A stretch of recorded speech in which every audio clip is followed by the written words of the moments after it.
இனிய காலை வணக்கம் அன்புக்குரிய மாணவர்களே. இது உங்கள் professor Surendran from Government College of Technology. இன்றைக்கி ஒரு அற்புதமான திருமந்திரம் பார்க்க போகிறோம். என்ன திருமந்திரம்னா, கிழக்கெழுந்து ஓடிய ஞாயிறு மேற்கே விளக்கண்டும் தேரார் விழியிலா மாந்தர் குளக்கன்று மூத்து எருதாய் சில நாளில் விளக்கண்டும் தேரார் வியனுலகோரே. இந்த பாடலுக்கான விளக்கம் என்னென்னா, நிலையாமை பற்றி தான் திருமூலர் சொல்லியிருக்காரு. என்ன அப்படின்னா, நம்ம கிழக்கில் சூரியன் எழுந்து அது பொழுது சாயதுக்குள்ளே மேற்கில் அஸ்தமிக்குது. ஸோ அந்த மாதிரி ஒரு நாளானது முடிஞ்சிடும். நம்ம வாழ்க்கையானது மெல்ல மெல்ல முடிவு நோக்கி தான் போயிட்டுருக்கு அப்படின்னு தெரிஞ்சோம். அதை உணர மாட்டுறாங்களே அப்படின்னு சொல்கிறாரு.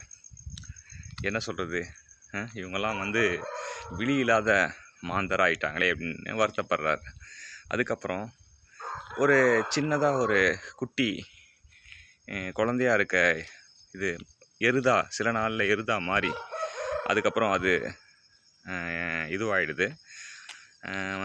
அதுவும் உணர மாட்டுறாங்களே அப்படின்னு சொல்லிட்டு வருத்தப்படுறாரு. இந்த யானை உலகோரே அப்படின்னு சொல்லிட்டு திருமூலர் சொல்கிறாரு.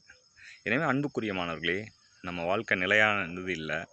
ஒவ்வொரு நாளும் நம்ம எடுக்கிற முயற்சி, பயிற்சி, வளர்ச்சி, மகிழ்ச்சி, இந்த நாளுமே நோக்கி நம்ம போகும்போது நம்ம வாழ்க்கை சிறப்பாக இருக்கும்.